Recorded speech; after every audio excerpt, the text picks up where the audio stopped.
You know, when I come to this location and I stand here, I look at that, the infamous Mythic Edition, and the fun times that brought. And then when I look over here, I think about the infamous Black Lotus Chaos Orb puzzle thing, which I got to do a video on that. I believe that's the largest supply of remainder possible the puzzle pieces that have never been opened for that. And I know there's that one piece for each one that's always worth a ton. It's like number 7 out of 9 or something. Those things are worth thousands. It's crazy. Anyways, and when you look at all these from the vaults, today's video discussion is going to be based on the interesting concept of weird magic items. When you look at all these from the vaults, like specifically, the angels and certain ones, like you have the, like there's the from the vault 20s at the bottom. And then you have some of like the different lures and different, which one's that Transformer lore? I can't remember from here. And like the dragons and exiles, some of those are real expensive down there. And then when you go up here, and again, shards of Alara, it's an interesting all foil thing. But most importantly, I'll mess the camera. When I look at like my favorite, the From the Realms, where I have my uncut sheet and everything, then when I look at the infamous Legends one over there, all these caves, then on top we got more, it keeps going up. But anyways, the interesting concept of this video, let me zoom out here a little bit. The interesting concept of this video is kind of the perspective of everything. Let me come around the camera. Ah, did you miss me? No, I'm just kidding. Let me move some stuff here. The interesting perspective of this video is the state of where we're at now. A couple years ago when I was doing all these from the vault purchasing, I made some comments to everybody, and I was talking about how the cards within from the vault were worth more than the sealed from the vault. It was the goofiest thing. Like when you look at from the vault realms, I started buying these things for between $150 and $180 a piece, and I was like, how is something that's literally, what year is this? This thing was from 2012. How is something that old? And if you could sell each single card, not including the expensive, the 20-sided die, the D20, it's special on each one. You could sell it for more than the card. It was like a free arbitrage. All you have to do is put a little bit of work into it, just flip it. It was weird. And of course, well, Rudy, no, I don't like the foiling of the cards. Anyway, it made me think. The most common question I've been getting in the last 6 months to this cruel summer of 2022 as we come to an end is definitely going to be, this time's different, Rudy. This time's different. We talk about everything over the years and the 6.9 years I've been on YouTube. Yeah, by the way, we're approaching T-minus about 39 days till we do the Rudy 6.9 kit. You're going to start seeing videos and spoilers on that starting in September. Finally. Been $1 million tied up in that stupid thing for a year. Please buy it. People are pitching to me that, Rudy, you talk about the everything from back in the day, from the RTR gate crash era, all the way to your Khans of Tarkir, Rudy's a Khan, and Fetch Lands, all the way to the lottery card era of BSZ, Oath, Kaladesh, Aether, of Amon Kitties, and Hour of Devastating Your Ex. And then everyone says we exited that Bronze era into the Flashy era, and then post Throne of Eldraine, when things really got wacky in 2020, and then 2021 when everything just got distorted and the world was broken and the money machine just went crazy and everybody it was just a disaster time of 2021 where things weren't functioning properly. People didn't respect and understand money properly, and I was guilty of this too, by the way. Definitely, I'm not innocent in that. We all got very messed up in the head, and we all weren't viewing money correctly. And with everything from collectibles to crypto and stocks just went up so much, the concept of what it takes to make money and the value of money really became just perverted and destroyed and warped. It was just a messed up time. So as we've marched through 2022 and wealth destruction has occurred on a massive level in pretty much all categories, everyone's brought back down to earth. A lot of people have left many industries, cryptos and collectibles and stocks and real estate, and everything's toppy and crash. But I think about it all, and is it really different this time? I think that's the fundamental question where we're all at right now. Is it really different?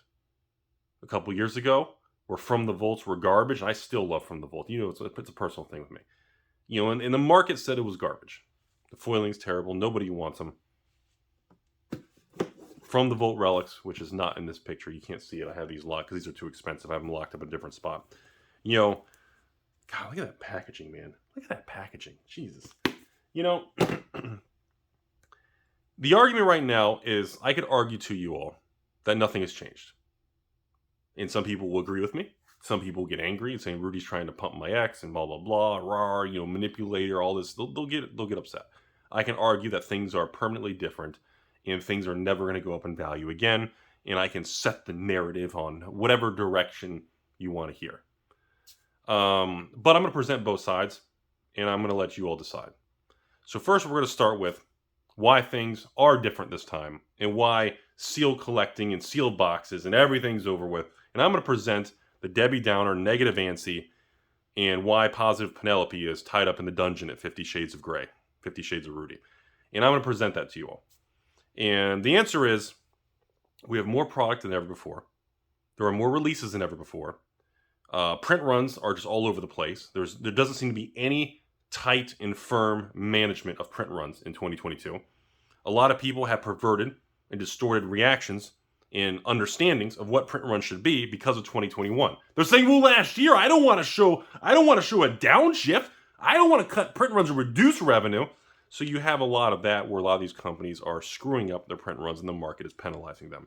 And no, it's not just the MetaZoo, Flesh and Blood, or Yu-Gi-Oh! And Final Fantasy and My Hero Academias and and the other 100 Kickstarters, of which I think like 80 of the 100 have already took off with money. It includes Magic and Pokemon.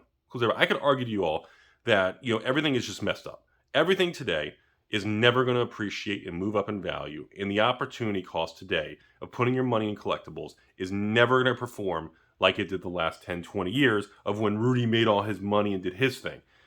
Things are not the same. You cannot take that block of time, copy it over, and get the same results. Right? That's a strong case because there is evidence to support that. Higher print runs, there's higher supply of items, higher quantity of releases where you can't really choose stuff, market fatigue, the overprinting of things, the variance in Magic, and we'll focus mostly on Magic because that's what most of y'all can easily compare to. How, Rudy, are you going to tell me that a box of Scars and Mirrodin or New Phyrexia or M12, 13, 14, 15 Origins, how are you going to tell me that, I don't even know, Crimson Val, let's pick on Crimson Val, let's pick on something bad, or Streets of Barry Manilow, Streets of Copacabana, how are you going to tell me those are going to perform like Avacyn Restored? How are you going to tell me, even a bad, shitty set like Dark Ascension, how are you going to tell me Barry Manilow is going to outperform Avacyn Restored, Dark Ascension, OG Innistrad with Snappy and Lily? How are you going to pitch that? Well, the answer is it's not. Things today are not going to outperform the past. And I believe there is truth to that. But is that a bad thing? You have to take it as you got to keep shipping into a deeper conversation. Is a lower, slower, and more normal rate of return a bad thing? Is that the reason to throw in the towel and just say, fuck off, I'm out? I quit. You know what? Meh. Wendy's is hiring. I don't think that's the right approach. Yes, I agree with the bear market and all the people who hate me and hate the market and hate everybody because that's just what you're supposed to do on social media. I agree that the rates of return will not duplicate or outperform rates of return of 5, 10, 20 years ago. I almost want to say that's a fact, but we can't guarantee anywhere. G word in this industry is like illegal. Chances are that is going to be the highest probability of coming true. How about that for a legal answer? But is that a bad thing? Do you really need to have a set from 10 years ago like New Phyrexia that you could have bought for $80 and that $80 goes to $1,000? Is it really necessary to 10x your money in 10 years? And that's where it gets more complicated. Are you telling me that if you only 3x your money in 10 years, that's considered doomsday garbage and miserable crap and pump and dump your ex, everything, keep the repairman in? I don't think that's a bad thing. Because I think that there's a lot of truth to that. And I know some of you are going to say, wait a minute, Rudy, excuse me. Yes, you, Lumberg in the back. I don't really have a problem making 3x in 10 years. No, me neither. Is that really a bad thing? In 10 years, if the rate of return from New Phyrexia, which is 10xing your money in 10 years, even if it's cut less than half, even if it's cut by 70%, and you go from 10x to 5x to 3x, I consider that successful. And that's the difference on perspective. I don't think the extreme easy rates of return exist today, except a few anomalies. There's always going to be exceptions, and you can always point to the exception that did extremely well, or you can point to the exception, Boulder's Gate, Dragon's Maze. You can always point to something that did extremely poor. You can always take the extreme end of both ends of a moving average or a Bollinger Band or some other stupid professional term. You can handpick anything out of context and make it more dramatic of whatever narrative you want to push. I think for the majority, if you strip off the outside of both ends of the bell curve, the majority of things that occur within one standard deviation are going to be most magic sets. Not the edges of each bell curve that create crazy returns. Times per hour remastered, double masters, quad masters, some sort of Commander Legends 1. You're always going to have outliers. In basing decisions on a diversified approach of collectibles, or anything, even stocks, bonds, real estate, blow up dolls, vibrating little drones or whatever, whatever you're into, there's always going to be, the majority are going to trend in a certain direction, but you're always going to have a few that are really good and really bad. And the key is if you're diversified, overall, you're going to kind of have a pretty steady approach that's going to be somewhat predictable. So that's enough rambling. Let's zoom out here. Conclusion.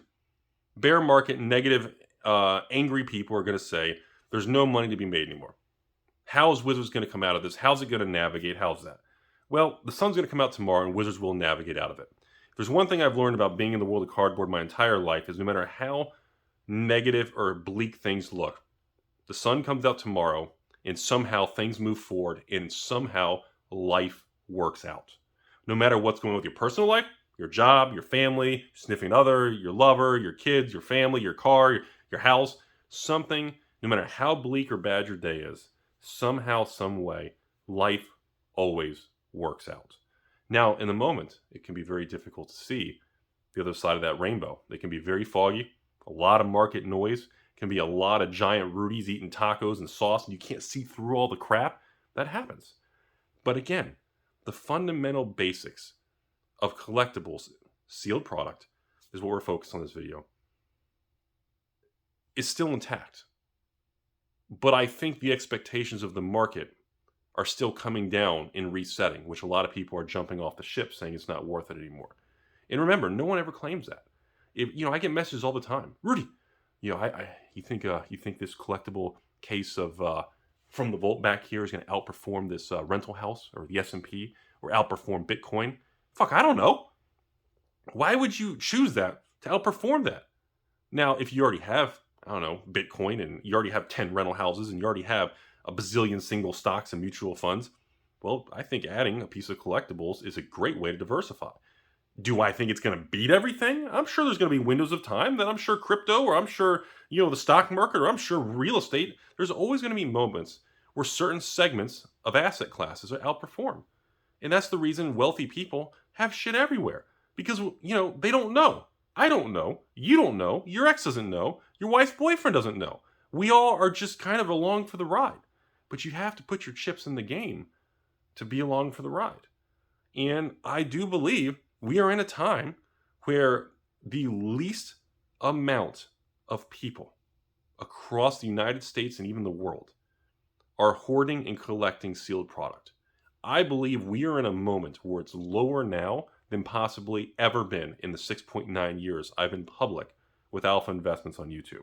I think this is near either the bottom, the lowest, or anything. And I'm basing that data based on the quantity of patrons, even just buying standard draft boxes, or just the conversations I have all the time. I believe that just based on the chatter, people essentially have given up. In the last 3 to 6 months, this market has annihilated LGSs. It has caused panic. It has caused people to focus on screw investing long term. I just need to keep the lights on and stay afloat. It has rewired everybody in this industry. A tremendous amount of LGSs have become insolvent. Distributors have told me they have lost a good amount of accounts that have either become delinquent, owe them money, stopped ordering, or they don't say delinquent, they just say, Rudy, we have some extra product for you from closed accounts. They usually try to be, depending on it, and sometimes I'll call them like, bro, what are you talking about? And sometimes they'll tell me, it depends on what distributor and how well I know the individual. But essentially, some of these stores pre-ordered Pokemon, or pre-ordered Weiss, or pre-ordered a Magic set, or pre-ordered, whatever it is, and, there's just excess allocation, and they call, Rudy, do you want this? And if I say no, they say, well, we take it at a discount, and sometimes deals like that happen. And, that's where I'm basing all this on. But at the end of the day, Crimson Vow, Midnight Hunt, Adventures Forgotten Realms, Strixhaven, Zendikar, Call Time, everything from 2021 forward is still going to perform. I know you don't want to hear it. I know Rudy's pumping his heavy bags. Of course I have bags. I got bags in everything. If I didn't have bags in something, I'd get anxiety that I'm skipping a product. I always have to have bags. That's what I do. That's the point. Rudy, I heard you're liquidating. I sell sealed product every day. I have truckloads that go. On a normal day, 200 to 400 shipping labels of sealed product leave my locations. Yes, I sell sealed product every day. Holy crap, don't tell anybody. You in the back, yes. Are you doing it to make money? You must be new here. No, I do it because I'm bored and I'm funding tacos and I hoard tacos in my basement. So I believe even today, Streets of Copacabana, it is not Dragon's Maze 2.0. Crimson Vow, double feature. Time Spiral Remastered. Quad Masters Collectors and Draft. All of these products still have opportunity today. Other side of the coin. All right, that's enough with the bare negativity side. Let me tell you why before we end the video, because we're so far and no one's watching. So, large, hard, Phyrexian ex-boyfriend, your wife's boyfriend makes great spaghetti on Saturdays. I just want to tell you all that, to argue why sealed product and long-term strategies are still in place is because nothing has fundamentally changed. I'm going to give you the bull case here, the bull market case. And that is, yeah, there's more products being released. Sure. But the attention span of the products is lower. How the life cycle of the products is lower because they're always pumping and getting ready for the next one. I mean, we're about to have the new Dominaria release, and Double Masters is going to be useless. And suddenly the whole market is going to flush out Double Masters, which it probably already did because we had a small downtick. And everyone's going to move on. And suddenly, but the shorter life cycle and the flush out of inventory between LGS's individuals, collectors, evil investors forces people to hoard less product because they can't keep up. Therefore, as time progresses, there's less and less sealed product investors, hoarders, or whatever. They're just selling to each other back and forth. Nobody wants it. Who buys this stuff? Oh. I need to make a funny shirt that says that. Who buys this stuff? It's an investor selling to... The front of the shirt says I'm an investor. Then the back says I'm selling to... Oh my God, like the back of the shirt says I'm selling to the front of the shirt. It'd be hilarious. But I don't think anything has fundamentally changed. Like I said, I think sealed product today is going to have very similar returns to sealed product from a couple years ago. I think people who buy Baldur's Gate set boxes at, I don't even know, whatever they are, $90 or $95 with shipping and tax online. 2-3 years from now, I know it's stupid. Those Baldur's Gate set boxes are going to be $150 to $200 a box in a couple years. And I know people are going to be triggered. Oh God, what did you just say? 36 months from now, which is going to be what? What's today? This is mid-August of 2022. So August of 2025. Oh, really? God, sounds like flying cars. In 3 years from now, the Baldur's Gate sex? Did I just say sex? I know what I'm thinking about. In 3 years, I think they double. And I don't think they double because all the cards skyrocket. I think it doubles because Wizards is going to axe the print run. Every store fire sold it through this cruel summer to pay for Double Masters, and there's just going to be not much left. And that's what I'm saying. The opportunity of everything is still there. You really think Quad Masters, collector packs, and collector boxes, you think a 4-pack of Double Masters collectors is going to be under $400 or $500 in a couple years? Are you crazy? Look at the VIP packs. Look at the last Double Masters. Look at Eternal Masters. It is what it is. It's going to continue to get opened because it's a blast to do, and the supply is finite. And every time I see that box opening, or someone streaming or cracking or doing anything, that's less supply left in the world. And the same thing with standard products. The same thing with Pokemon products. You really think that Astral Radiance and Brilliant Stars and Evolving and Battle Styles and Chilling Reign and the base set go further back or further forward? Even the new set coming out in a month from now. The new Pokemon Lost Origins thing. You really think these things in a couple years are going to be $99 a box? I got ridiculed tremendously because I made a video where I went all in and I showed you guys my chilling rain position of 3,000 boxes. And boy, did people just lose their mind. Like, oh my God. And now I get, I had so many patrons sending me messages. Hey, Rudy, sell me chilling rain. I don't want to buy a TCG player. And I would say, like, I said, sure. Give you $5 off a box of $60 or $30 or $40 off a case. So I actually added like chilling rain to my patron list this month. And if you buy a whole case on like as a Rudy patron versus like TCG player with shipping and tax, I mean, you get like, I don't know, it comes out the exact depending where you're located and what your shipping and taxes are. You probably save like $50 off a case. Nothing dramatic. But I had so many people asking about it, I put it on the list this month. And that it just shows how quick things change. Where you go from this, oh my God, toxic acid, nobody. Then suddenly 6 months goes by and everyone's attitude, it's like, what happened? And this happens all the time, folks. It's been going on for years. Years. Before I end this video, just a friendly reminder, folks. I'll never forget the eras of Ixalan. And what's funny? Even when we had Battle for Zendikar, it's like my 5th or 6th month of being on YouTube and Patreon. I remember offering Battle for Zendikar for $79. And after that was Oath of the Gatewatch, if you guys remember. And I got so much ridicule from the internet lab coat scholars about how Rudy's selling this printed to oblivion product with like a 1,000,000 box print run. And I remember that. I remember all the people. And you can probably look it up too. You can probably hit like Alpha Investments, like Oath of the Gatewatch or Alpha Investments Battle for Zendikar. You can see all these videos and people, and you can Google it on Reddit and Facebook. You can see these threads and things of people bashing it. And again, what always bothers me about it is a lot of patrons see those messages. And because of that, or videos, they don't buy the boxes. Like, they'll support me as a patron. They'll send a message saying, Rudy, I'm thinking about buying a case of Battle for Zendikar for you for, $480 shipped back then. But I'm so worried about what I'm hearing about. And my response was, well, then just, if you're uncomfortable, don't buy the case. And I look back at that and, I wonder how many people didn't buy because of that. And I wonder how many people still have their sealed cases because of that era. And, it just cracks me up that these things and the amount of just awful conversation online, it leads to so many bad decisions. And it leads to so many regrets and issues. And then when time marches forward, we all turn around and look back. And all these different eras of products, they feel so different.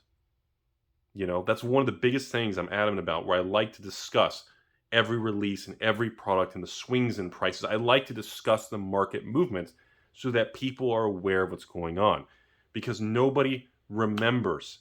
As the years go by, shit gets lost. You guys remember in 2020, Theros Beyond Death came out? And I was considering skipping the whole standard set because Theros Beyond Death came out and collapsed, like a Baldur's Gate situation.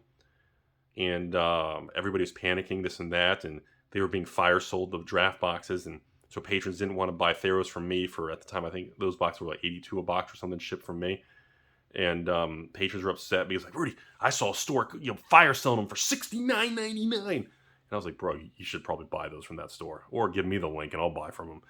And I remember those eras, and it's so fascinating to see how people's emotions and attitudes swing as they navigate these releases in market movements and how it impacts people's perspectives. It's very fascinating stuff. It makes for a very interesting case study. But again, this stuff gets lost in time. And now, I remember I ran a sale for Theros collector boxes for $159 a box.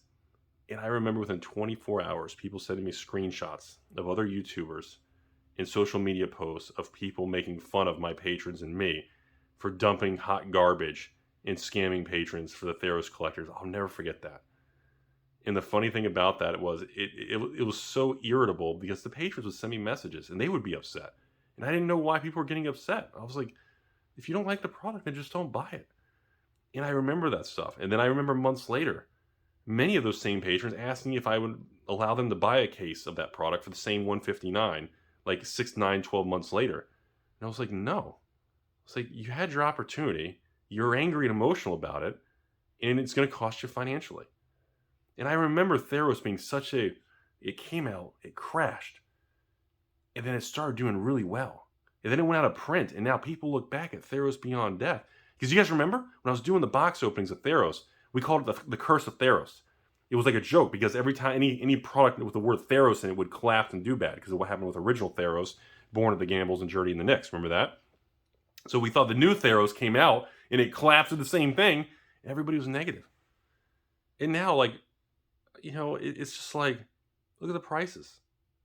And people love Theros Beyond Death. People talk about it. People ask me about it. I get pages. Rudy, can you just sell me a Theros case Beyond Death? Hey, I'll pay the $110 a box times 6, $660 now instead of $480, $490. And I'm like, many times I just say I'll pass and just buy online. And it's just, the point of me telling these stories is that things come out. Sometimes the execution and launch collapses, goes to hell. Other times it bounces right back. Sometimes it stays bad for a long time.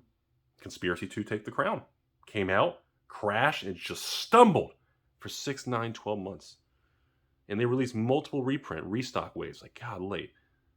And everybody was fire selling Conspiracy 2 Take the Crown. People were so negative, hated the product. Oh my God. I remember I ended up running a special to patrons. You could buy Conspiracy 2 boxes from me for $69 shipped. And I remember, again, same thing. People were just so erratic and so the anxiety, you could feel it in the messages. So the point of the story of the bull case, of the other side of the coin, is nothing has changed, folks. We're all a little older. People are on more edge since 2020 and all the culture and the hate and, you pick a side, now hate everybody on the other side, all this dumb shit that we're supposed to fall into, categorize ourselves, hate this, what do you label as, I hate you because you don't represent that. We're in this era where everybody's so focused on dumb shit, they fail to understand the fundamentals that really nothing has changed, except people are just getting themselves wound up in a hamster wheel. And no, I'm going to say it, and I'm going to cut off this video, I'm going to go hold myself. And the conclusion is, in my opinion, sure, you're probably not going to 10x your money buying a magic box in 10 years. And the conclusion is that really a bad thing? And the next conclusion is, should you have ever been able to 10x your money in that time frame? I think it was kind of broken. It was messed up. And I still don't see a problem. Like the original thing we talked about on this channel for a long time, the goal was 5 to 8% a year on sealed product.